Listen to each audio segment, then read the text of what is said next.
सभी को नमस्कार। आज बात करेंगे राज कॉमिक्स बाय मनोज गुप्ता जी की तरफ से प्रकाशित और अनुपम सिन्हा जी के द्वारा लिखित और चित्रित सर्पयुग के बारे में। तो सर्पयुग ये एक 32 पेज का कॉमिक्स है जो कि राज कॉमिक्स बाय मनोज गुप्ता जी की तरफ से न्यू रिलीज्ड कॉमिक्स है। सर्प सत्र है इस सीरीज़ का नाम, जिसमें अब तक 4 कॉमिक्स जो है वो प्रकाशित हो चुके हैं। पहला है सर्प सत्र 48 पेजेस का 48 पेज। दूसरा है सर्प द्वंद्व, अगेन 48 पेजेस यानी कि 48 पेज। और सर्प यज्ञ उसके बाद में 32 पेज। और फिर सर्पयुग 32 पेज, यानी कि ये दोनों 48-48 पेज के हैं और ये दोनों 32-32 पेज के हैं। डिफरेंस ये आता है कि अगर 32-32 पेज की शुरुआत से होती तो सर्प सत्र और सर्प द्वंद्व में 3 कॉमिक्स आ जाती, 48 दूना 96 और 32 96। ये डिफरेंस आता। तो अब तक 5 कॉमिक्स हो चुकी होती अगर 32-32 पेज की होती। और अगर 48-48 पेज की होती तो अभी 3 ही कॉमिक्स होती, 4th अभी रनिंग में रहती। तो ये भाई Sarp Satra series Raj comics by Manoj Gupta ji की तरफ से प्रकाशित ये पहला कॉमिक्स है जो इस साइज़ में आया था। इसको बिग साइज़ वर्ड यूज़ किया गया और इसको सर्प सत्र साइज़ भी बोलते हैं। मतलब ये काफ़ी फेमस हुआ है राज कॉमिक्स में, अगर साइज़ का भी कंपेयर करना हो, क्योंकि साइज़ में काफ़ी कन्फ्यूज़न था। एक तो रेगुलर साइज़ कॉमिक्स आती हैं, जैसे कि हमारे इसी कैरेक्टर की बात करते हैं, नागराज का जो फर्स्ट कॉमिक्स था, ये देखिए, ये एक रेगुलर साइज़ कॉमिक्स है। इस साइज़ में हमको कॉमिक्स देखने को मिली सन 2020 तक राज कॉमिक्स की। बहुत कम अपवाद रहे, इससे जो डबल साइज़ है वो सुपर साइज़ वगैरह है, कभी सिल्वर जुबली एडिशन है, बाकी नॉर्मली इसी साइज़ में सभी कॉमिक्स देखने को मिलते थे। तो सर्प सत्र इस साइज़ से काफ़ी बड़ी निकली। और इससे भी पहले जो प्रचलित है अमर चित्र कथाएँ, काफ़ी फेमस है अमर चित्र कथा। तो ये एक अमर चित्र कथा है। इस साइज़ को शायद मानक माना गया कि ये साइज़ ना काफ़ी कंफर्टेबल है, हर तरीके से बहुत कंफर्टेबल है। आर्ट को देखना हो, आपको पढ़ना हो, उस हिसाब से ये काफ़ी कंफर्टेबल रहता है। तो इसके हिसाब से जो है सर्प सत्र को बनाया गया, आई थिंक, मुझे ऐसा लगता है, क्योंकि बहुत कम डिफरेंस है इनमें। वेट तो लगभग इक्वल ही है, थोड़ा सा हाइट का डिफरेंस रहता है। तो ये है सर्प सत्र साइज़, जो कि अमर चित्र कथा वाला साइज़ है। और इसके अलावा संजय गुप्ता जी ने चूज़ करा दूसरा साइज़, जो कि नॉर्मल जो इंटरनेशनल कॉमिक्स वगैरह आती हैं या अदर पब्लिकेशन की वगैरह जो कॉमिक्स आती है, इसमें डिफरेंस है थोड़ा सा। आप इस तरीके से देख लीजिए कि नॉर्मल साइज़ कॉमिक्स जो है वो, और उसके बाद में जो है फिर सर्प सत्र, अमर चित्र कथा वाला और नागप्रलय, थोड़ा सा और अप, हाइट ज़्यादा है, विड्थ लगभग इक्वल ही है, नॉट जस्ट सेम बस सिमिलर, ठीक है। तो ये कुछ चीज़ें हमको देखने को मिली टेक्निकलिटी के हिसाब से।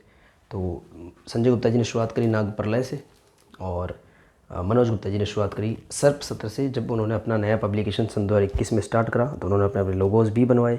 यहाँ पर लिखा हुआ है राज कॉमिक्स बाय मनोज गुप्ता, और यहाँ पर लिखा हुआ है राज कॉमिक्स बाय संजय गुप्ता। और इसमें एक चीज़ और देखने को मिली कि दोनों ने ही एक कैरेक्टर को पिक करा जिसका नाम है तोसी। और ये एक तुलसी कॉमिक्स का कैरेक्टर था ओरिजिनली, जिसको राज कॉमिक्स ने शायद 2016 या 17 में परचेज़ कर लिया था, ख़रीद लिया था उसके राइट्स वगैरह। उसी को यूज़ करने के लिए जो है नागराज और तोसी का टकराव, ये जैसे नॉर्मल जो 2-in-1 कॉमिक्स होते हैं, ये जो नॉर्मल क्रॉसओवर कॉमिक्स होते हैं, उसी तर्ज पर हमको सर्प सत्र में ये देखने को मिला। पहले ये पब्लिश हुई थी, लेकिन इसका प्रचार काफ़ी किया गया था। नाग प्रलय, प्रलय का देवता नाम से सीरीज़ थी और इसको एक 160 पेज का एक महा कॉमिक्स प्रचारित किया गया था। पर जब सामने आई तो 32 पेज की कॉमिक्स हमको देखने को मिली नाग प्रलय। और संजय गुप्ता जी जो इनके पब्लिशर हैं, जो उन्होंने ये स्पष्टीकरण दिया कि तो जो है इसको 2 पार्ट में कर दिया गया है। पहला पार्ट हम 32 पेज का रखेंगे और दूसरा जो है वो 128 पेज का रहेगा। उसका नाम प्रलय का देवता रखेंगे और सीरीज़ का नाम भी प्रलय का देवता है। जैसे कि यहाँ पर सीरीज़ का नाम सर्प सत्र है, लेकिन पहला कॉमिक्स उस नाम से दिया गया हमको 48 पेज का। आई थिंक उस समय मुझे ऐसा लगा कि क्योंकि सर्प सत्र रिलीज हो चुकी थी तो प्रेशराइज होने की वजह से 32 पेज का कॉमिक्स पहले निकाल दिया गया था कि वो लगभग क्रेड सेम रहे कि नागराज और तुलसी का पहला क्रॉस ओवर है। हालांकि दोनों अलग अलग पब्लिकेशन है। इसके बाद में सर्प सत्र ने तो ये 4 इंस्टॉलमेंट हमारे सामने ला कर रख दिए। 4 कॉमिक्स आ चुके हैं, सर्प सत्र, सर्प द्वंद्व, सर्प यज्ञ, और अब आज फाइनली मेरे हाथ में है सर्प युग, जो कि पब्लिश शायद लास्ट मंथ हो गया था। क्या पब्लिकेशन इसमें कहीं लिखा होगा पब्लिश हुआ था, देखना पड़ेगा। अदरवाइज़ ये जो है अभी नया नया ही आया है, लगभग मेरे पास थोड़ा सा लेट पहुंचा है, एक सप्ताह शायद हो गया है। तो खैर नाग प्रलय के बाद उसका एक नेक्स्ट पार्ट भी आया था, नाग प्रलोभ, और इसमें पेजेस बढ़ा दिए गए थे। शायद इसमें 48 पेज है, मुझे चेक करने पड़ेंगे, तो पेज थोड़े से ज़्यादा है नाग प्रलोभ में। पर स्टोरी फिर वही है, प्रलय का देवता नाम से ना आकर के नाग प्रलोभ के नाम से आई। और आगे इसमें काफ़ी सारे मॉडिफिकेशन देखने को मिलेंगे। उसमें जो है आपको आदिल खान पठान जी का चित्रकारी, जो उनके आर्ट वर्क है, वो देखने को नहीं मिलेगा। दुखद है, क्योंकि काफ़ी अच्छा एक्सपेरिमेंट लग रहा था। तो ये 2 साइज़ मिले तोसी को, जो कि तुलसी कॉमिक्स का कैरेक्टर था, राज कॉमिक्स में आया, और नागराज और तोसी का टकराव दोनों में आपको सेम देखने को मिलेगा। इवन लोगो भी अगर आप देखेंगे तो आपको कुछ सिमिलर दिखेगी। इसके अलावा जो मैंने आपको बताया कि नाग परले संजय गुप्ता जी जब लेकर के आए थे, तो ये कॉम्बो के रूप में लेके आए थे। साथ में एक रेगुलर साइज कॉमिक्स भी वो लाए थे, आदि पर्व, नाग ग्रंथ सीरीज नाम से प्रचारित हुआ था और बहुत कॉस्टली था। 700 रुपये का ये हार्ड बाउंड एडिशन, ये देखिए लिखा हुआ है इस पर, और जो 500 रुपये का पेपर बैग, जो काफ़ी कॉस्टली था उस समय के हिसाब से। रेगुलर साइज़ का बहुत कॉस्टली एक कॉमिक्स निकल के आए थे सामने। अभी जो बिग साइज़ कॉमिक्स आ रहे हैं ना, वो भी इस प्राइस में आ रहे हैं, इवन इससे भी कम में। जैसे सर्व समर एक नया कॉमिक्स है जिसमें प्राइस थोड़ा सा कम करा गया है, 600 रुपये कलेक्टेड एडिशन का और 500 रुपये पेपर बैग का, लेकिन काफ़ी कॉस्टली था उसके रेगुलर साइज़ के हिसाब से। तो ये 3, अच्छा इसमें भी क्या हुआ कि ये 3 सीरीज़ मैं इसलिए बीच में लाया हूँ, इसका जो नेक्स्ट पार्ट हमको नागपर्व देखने को मिला। बाय द वे ये 96 यानी कि 96 पेज की 2 कॉमिक्स हैं, ये जो है वो, और काफ़ी अच्छी सीरीज़ है, मुझे काफ़ी पसंद आई सीरीज़ है। तो इसमें भी आपको तोसी देखने को मिला। देखो इसमें, इस सीरीज में भी तोसी आ गया है। देखिए लास्ट के जो कुछ पैनल से संजय गुप्ता की तरफ से प्रकाशित था, उसमें देखिए आपको ये तोसी यहाँ देखने को मिल जाएगा। और इसमें भी बैक में वैसे ही स्केल्स वगैरह बना रखे जैसे अनुपम सिन्हा जी ने सर्वसत्र सीरीज में चूज़ किए हैं। ये देखिए, तो ये एक मेरे बात थी कि कौन कौन सी कॉमिक्स में तोसी आपको देखने को मिल रहा है। तो नाग ग्रंथ की नाग पर्व में, या कहूँगा नाग ग्रंथ सीरीज़ में, जिसमें कि आदि पर्व नाग पर्व आ चुके हैं रेगुलर साइज़ में। तो तोसी को तीनों साइज़ दे रहे हैं राज कॉमिक्स, न्यू कॉमिक्स की अगर मैं बात करूँ तो रेगुलर साइज़ में आप आदि पर्व नाग पर्व पढ़ सकते हैं नाग ग्रंथ की, उसमें आपको तोसी मिल जाएगा। सर्वसत्र साइज़ में जो भी मनोज गुप्ता जी का साइज़ है उसमें आपको पूरा सर्वसत्र देखने को मिल रही है। और संजय गुप्ता जी का जो इंटरनेशनल नया वाला जो साइज़ है उसमें आपको प्रलय का देवता सीरीज़ की नाग प्रलय नाग प्रलोभ देखने को मिलती है। तो तोसी एक ऐसा करेक्टर है जो वेल सेलिब्रेट हो चुका है, और तीनों ही सीरीज़ में वो नागराज के सामने है। हालांकि वो आदि पर्व जो है वो एक नरक नाशक नागराज, जो कि दूसरे आयाम का नागराज है, उससे उसका है कनेक्शन। और इसके अलावा ना एक मेरे को हिंट मिल रहा है, हालांकि है या नहीं है मुझे नहीं पता, बट महानागायण जो आई है अभी फ़िलहाल अगेन सर्वसत्र वाले साइज़ में आई है, पर ये इसमें 96 यानी कि 96 पेज है। और इसमें भी थोड़ा सा लास्ट में ना मुझे लग रहा है, हालांकि इसमें अभी तक तोसी का कोई जिक्र नहीं आया है इसमें, लेकिन ऐसा लग रहा है कि मे बी इसमें तोसी आए, ऐसा लग रहा है। हो सकता है कि मुझे एक संभावना नज़र आ रही है इसमें भी कहीं ना कहीं तोसी आ सकता है, पर मैं अभी फ़िलहाल श्योर नहीं कहूँगा। अगर इसमें भी आता है तो ये एक बहुत बड़ी बात हो जाएगी। बताइए 4 सीरीज़ में आपको तोसी देखने को मिलेगा। पर फिलहाल इसको साइड में रखते हैं। ये काफ़ी महत्वपूर्ण मुझे लगी महानागायण, हालांकि इसका इस सीरीज़ से कोई कनेक्शन नहीं, लेकिन यहाँ से कनेक्शन देखिए, अनुपम जी की सिग्नेचर है, और अनुपम जी की सिग्नेचर कॉपी है ये महानागायण की, और ऐसी 2 कॉपी है मेरे पास में। देखिए काफ़ी मुश्किल से मिली है, और इसके लिए काफ़ी अलग अलग वेबसाइट से परचेज करना पड़ा। देखिए 2 अनुपम जी की सिग्नेचर महानागायण कॉपी है। तो अनुपम जी का आर्टवर्क भर भर के आपको नया आर्टवर्क देखने को मिल रहा है। अब सीधा आया था सर्पयुग पे। तो सर्पयुग इस सीरीज़ का जो है 4th इंस्टॉलमेंट है, और ये सीरीज़ ना काफ़ी कन्फ्यूजिंग हो गई है। रीज़न क्या है, इच्छाधारी शक्ति। नागराज और तोसी दोनों ही इच्छाधारी नाग हैं, और अपने अपने यूनिवर्स के बहुत ज़्यादा शक्तिशाली नाग रहे हैं। मतलब तुलसी कॉमिक्स का एक वेल सेलिब्रेटेड हीरो रहा है तोसी, और नागराज तो खैर नागराज ये पता ही सबको, राज कॉमिक्स का कितना बड़ा हीरो है। तो दोनों जब टकराते हैं ना, बड़े पावरफुल करेक्टर हैं। तो प्रॉब्लम क्या होती है कि अपनी इच्छाधारी शक्ति का यूज़ करते हैं। तो कोई कभी हो सकता है नागराज आपको अप्सरा के रूप में दिखे। अप्सरा बाय द वे ये है, ये लेडी जो है वो तोसी की वाइफ है शायद। तो ऐसा है, कभी नागराज किसी के रूप में दिखेगा, कभी तोसी किसी और के रूप में दिखेगा, ठीक है ना। तो कभी नागू नागराज के रूप में दिखेगा। तो इसमें कन्फ्यूजन काफ़ी है। एक तो स्टोरी काफ़ी कॉम्प्लिकेटेड है, दूसरा ये इच्छाधारी शक्ति है। लेकिन प्रॉब्लम ये है कि दोनों ही इच्छाधारी नाग हैं, काफ़ी स्ट्रॉन्ग है। और जो कहानी की जो पीछे का जो बैकग्राउंड वगैरह रखा गया ना, वो ऐसे रखा गया, महात्मा कालदूत है, नागदीप वगैरह है। तो आपको जो है ये सब तो देखने को मिलेगा। अच्छा भी लगता है, अनुपम जी की चित्रकारी है, और ज़्यादातर आपको इसमें जगदीश कुमार जी और विनोद कुमार जी की चित्रकारी देखने को मिलेगी।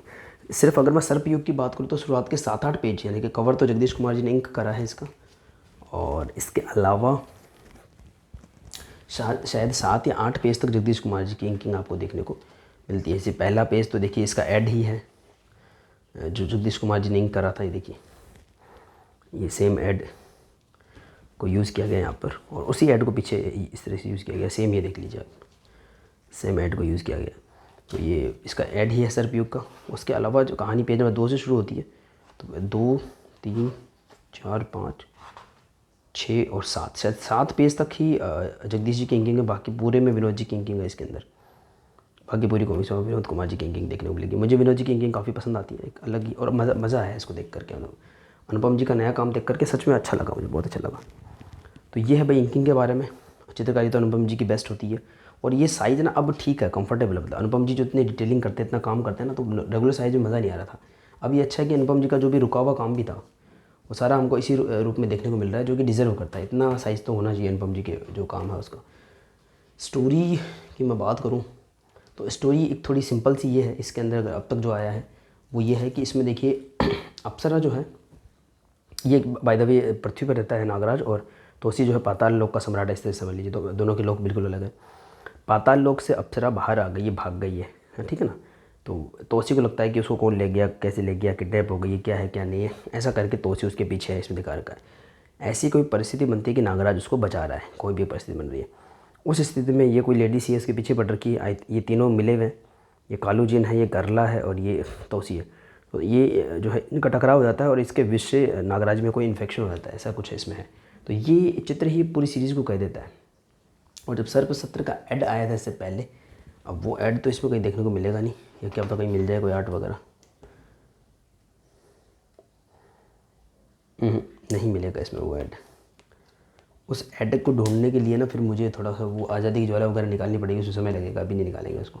तो पहले का एक ऐड था सर्पसत्र का, काफ़ी शानदार ऐड था, 2-3 ऐड आए थे सर्पसत्र के, तो उसमें दिखा रखा था एक कोबरा घाटी वगैरह, वो अब जा कर के आया है सर्पयुग में जो उसका ऐड बनाया था।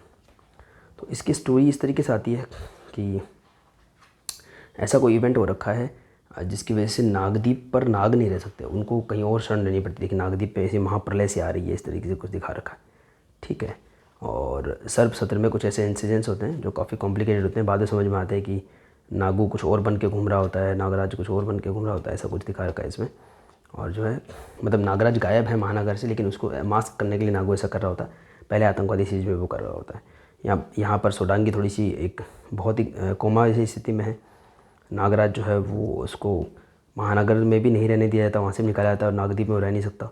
ऐसा कोई सिचुएशन आती है जब वो विसर्पी को प्रपोज़ करने के बारे में सोच रहा होता है, एकदम से अप्सरा मतलब वो नागिन जो तोसी की वाइफ है वो आ जाती है, और जो है कुछ मिसकम्युनिकेशन की वजह से गरला उसको अपना दुश्मन समझ बैठती है, ऐसा कुछ होता है।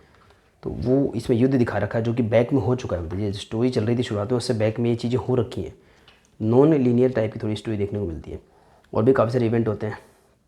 और इसमें पुराने फिर बैक में दिखाते हैं कि नागराज जो है उसके बाद में नागमणि से भी हेल्प लेने जाता है उस विष के बारे में। यहाँ तोसी दिखाते हैं जो सोच रहा है कि भाई कहाँ गई अप्सरा, वो सब ढूंढ रहा है। तो इनमें कोई एक युद्ध हो सकता है। फिर सर्पद्वंद का हमको ऐड देखने को मिलता था, 1-2 ऐड देखने को मिलते थे इसमें। आज़ादी सेना वगैरह का ऐड है, बाकेलाल वगैरह का, जो उसके जो भी विनोद जी के न्यू रिलीज थे। उसके बाद में आता है सर्पद्वंद, अगेन 48 पेज का, विनोद जी की शानदार इंकिंग कवर में ही। तो ऐसा एकमात्र यही कवर लग रहा है मुझे जिसमें विनोद जी की इंकिंग है, बाकी सब में जगदीश जी की इंकिंग है। तो सर्पद्वंद में विनोद जी की इंकिंग है। इसके बाद में फिर इसमें समरी वगैरह, हाँ ये एक तो ये ऐड था सर्पसत्र का, ये ऐड था एक, तो इसको यूज़ किया गया था। और भी कहीं कुछ मिलेगा तो बताऊँ। हाँ देखिए इसे ये एक और ऐड था। तो यहाँ पर ना ये एक कोबरा घाटी पहले कॉमिक्स आई थी नागराज की, बहुत पहले, शुरुआत की 10 कॉमिक्स में से एक थी। उस कोबरा घाटी में ये कोई होते हैं उसके रक्षक। तो उस सीन में से दिखा रखा था कि कोबरा घाटी में अब नागद्वीप के नागों को पनाह चाहिए, शरण चाहिए। उसके लिए कालदूत बोल रहे हैं कि इनको शरण दो, ये बोल रहा है कि मैं नहीं दूंगा, और अब इनके बीच में लड़ाई सी हो रही है। वो सीन अब आएगा सर्पद्वंद में। तो अगेन जो है इसमें वही चल रहा है, अप्सरा यहाँ भागी फिरती है, वो सिटी वगैरह में देखती है क्या चल रहा है क्या नहीं चल रहा है। और यहाँ पे जो है नागराज पाताल की तरफ जाता है तो उसी से टकराने या मिलने जो भी है। और कई तरीके के मिसकम्युनिकेशन होते हैं, नागराज और वो मिल नहीं पाते, विसर्पी और अप्सरा में भी द्वंद्व होता है, लेकिन फाइनली सब कुछ सेटल आउट हो जाता है और अंत में वो फ्रेंड्स बन जाते हैं, ऐसा कुछ है। और यहाँ पर जो है मिस किलर और नगीना जो आपको विनाश से इनकी पेयरिंग देखने को मिल रही है, वो भी अपना कुछ तिकड़म बिड़ा रहे होते हैं। पंचनाग, सारे जो नागद्वीप के कैरेक्टर हैं, वेदाचार्य वगैरह आपको इसमें देखने को मिलेंगे। और ये स्टोरी आगे बढ़ती है। इसमें तोसी और नागराज का टकराव भी दिखाया जाता है, लेकिन बाद में पता लगता है तोसी ना होकर के कालू जिन्या ऐसा कुछ होता है। इसके आगे की स्टोरी कंटिन्यू होती है सर्प यज्ञ में। सर्प यज्ञ ये हमको देखने को मिली 32 पेज की। तो पहले जो 48 पेज की कॉमिक्स थी उसका मूल्य रखा गया था 200 रुपये, और 32 पेज का मूल्य रखा गया 180 रुपये। तो हमारी एक नुकसान की बात हुई, मतलब मॉनेटरी वे में भी देखा है तो मज़ा नहीं आया इसमें, कोई बात नहीं। पर हाँ, चित्रकारी और विनोद जी की इंकिंग ज़बरदस्त इंकिंग हमको देखने को मिली। तो इसमें दिखाता ना, एक सीन दिखाया था सर्प यज्ञ जब शुरू हुई थी, और मैंने इसका रिव्यू भी आपको दिया था।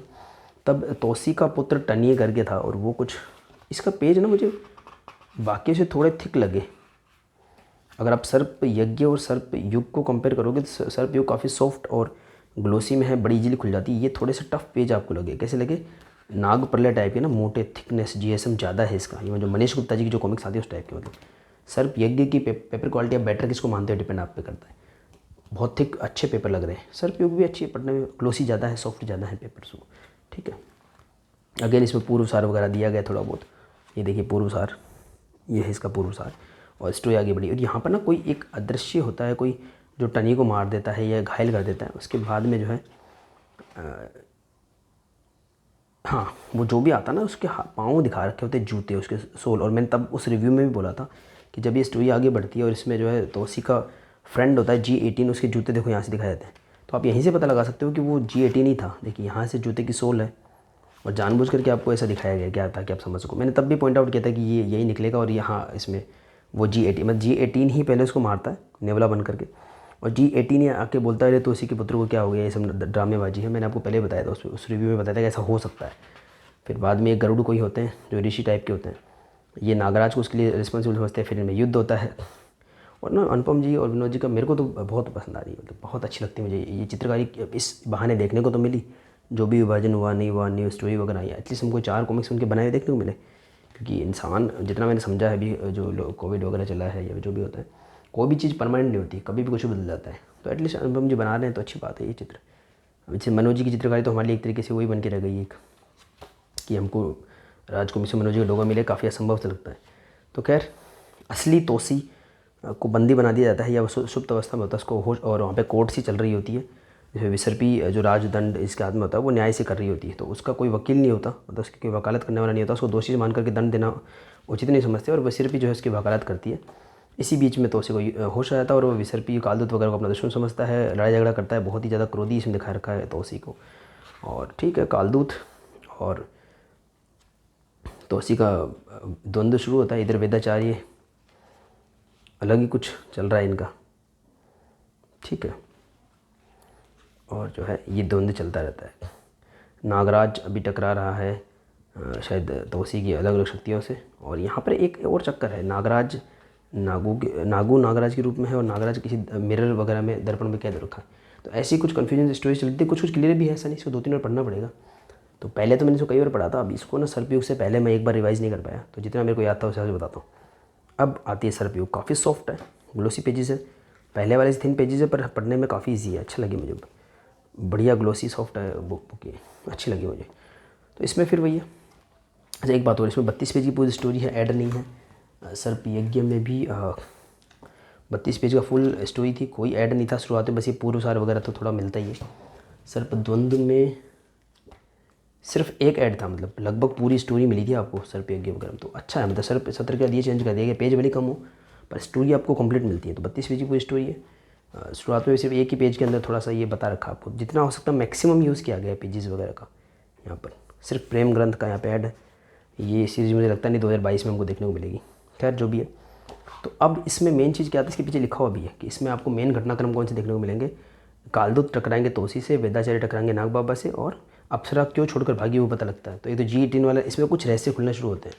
तो अप्सरा का सबसे पहली बात इसमें ना, अनुपम जी आजकल थोड़ा सा अपना वो चेंज कर रहे हैं स्टोरी का, पहले और बाद में आपको नेगेट करना पड़ता है। तो इसमें दिखा रखा है कि पहली बार तौसी से अप्सरा कैसे मिली, अच्छा सीन दिखा रखा है आपको, बिल्कुल पौराणिक सीरियल वगैरह याद दिलाएगा, अच्छा है। और ब्राइट कलर्स काफ़ी यूज़ किए गए हैं, कैसे मिली वो सीन दिखा दिया। और ये बता किसको रही है, भारती को, जो अप्सरा है वो भारती को बता रही है, ठीक है।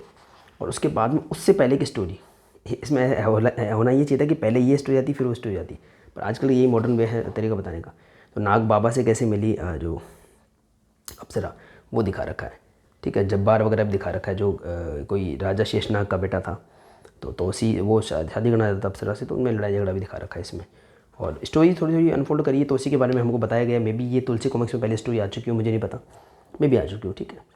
तो नाग बाबा और अप्सरा का इस प्रकार से परिचय हो पाता है, वहाँ पे गणेश जी की वो पूजा वगैरह करती है। और यहाँ पर एक रहस्य खुलता है कि तोसी को क्यों मारने की शपथ ली थी अप्सरा ने, तो वो रीज़न अब क्लियर होता है। ये मुझे नहीं पता था ऐसा कि रीज़न आ सकता है सामने, G18 वाला तो क्लियर था। और इधर जो है नाग बाबा और G18 ये अपने कुछ खिचड़ी पका रहे होते हैं।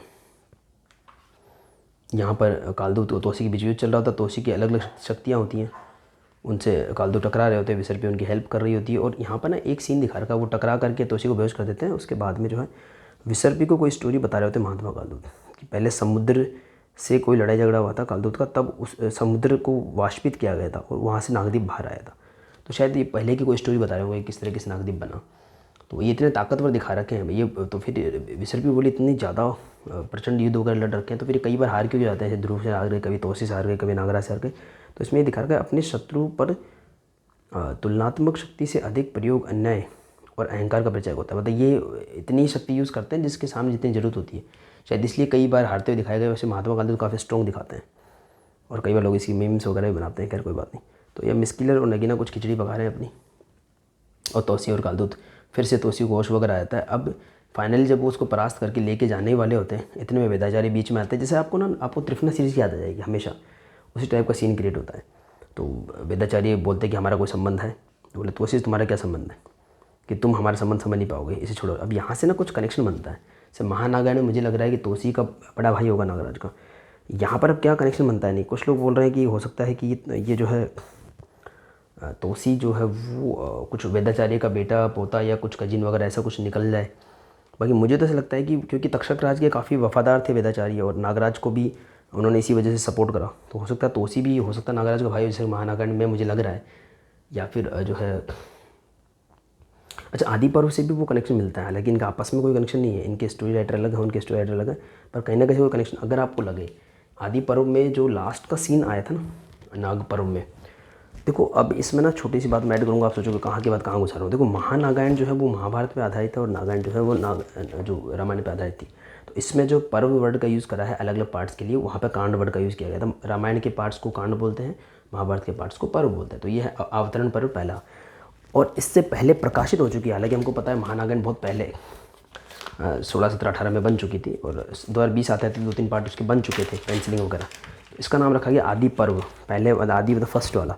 उसके बाद देखिए नाग पर्व, तो ये भी थोड़ी थोड़ी महाभारत से इंस्पायर्ड है। इसमें विक्रम बेताल इस टाइप का सब कुछ देखने को मिलता है।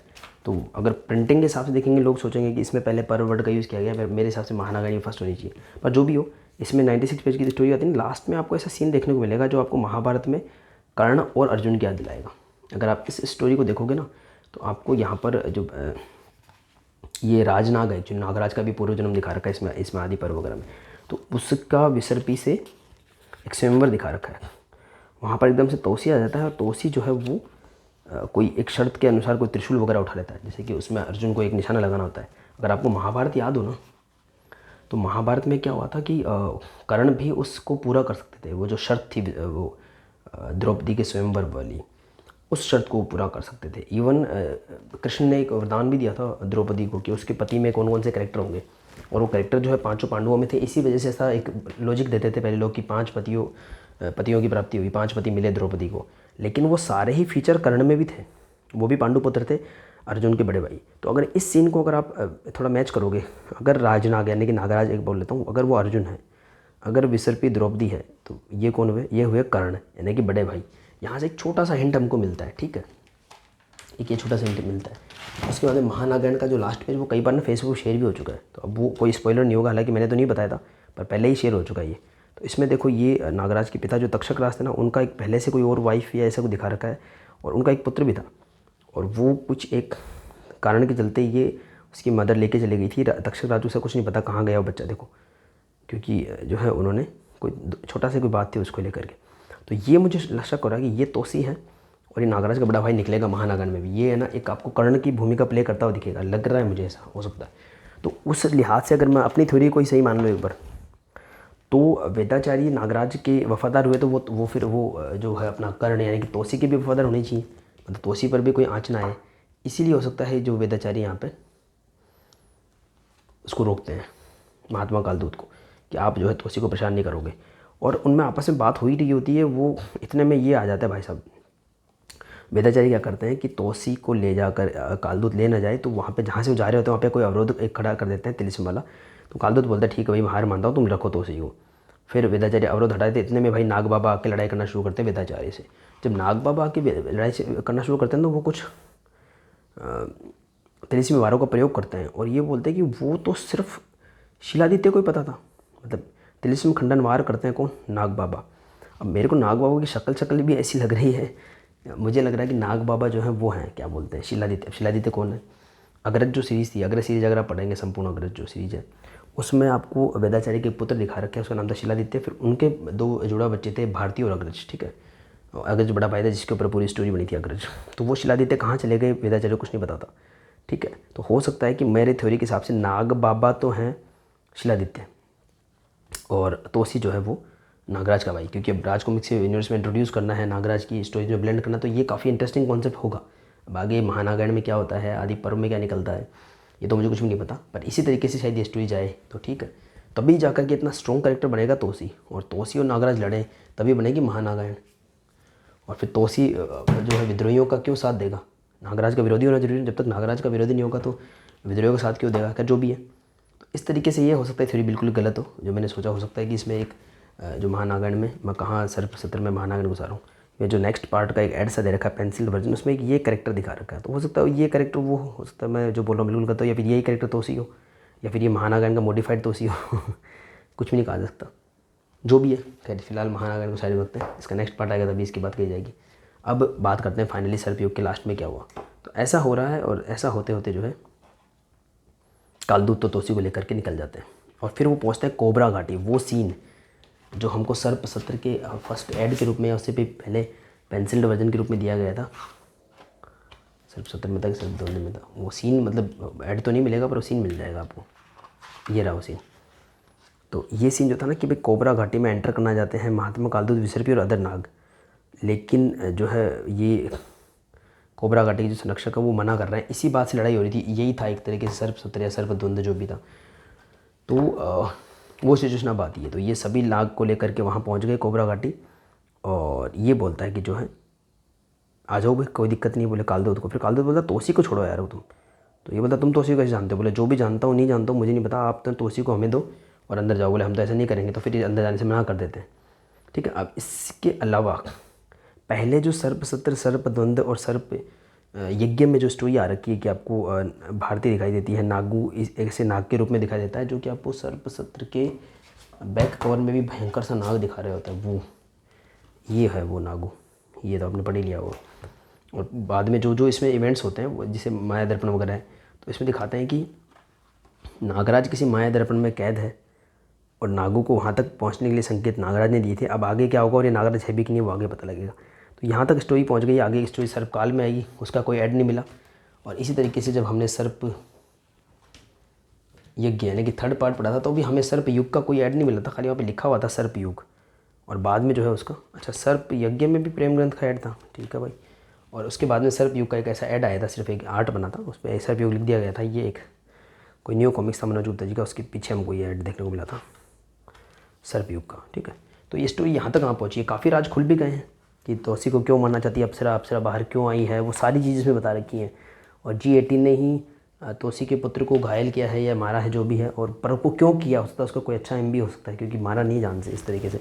तो बहुत सारे इवेंट्स हो रहे हैं, और कुछ कुछ इवेंट मेरे को कहीं और से कनेक्टेड भी लग रहे हैं। तो देखते हैं सीरीज़ कहाँ जाके पहुँचती है। और नाग परलेन और ना ये काफ़ी बहुत ज़्यादा अलग एक्सपेरिमेंटल आपको देखने को मिला था। ये जो था आदिल खान पठान जी का आर्टवर्क था, और इसको शुरुआत के नागराज से कनेक्ट करने की कोशिश की गई थी। हमको ये वाला नागराज देखने को मिला था उस समय के इवेंट्स को, काफ़ी इंटरेस्टिंग था वो भी। पर पता नहीं इतना समय इनको क्यों लगा, लगभग 2 साल होने को आए हैं। काश ये टाइमली कंप्लीट कर देते या आर्टिस्ट एटलीस्ट चेंज नहीं करते। तो ये क्या चल रहा है और वही जाने।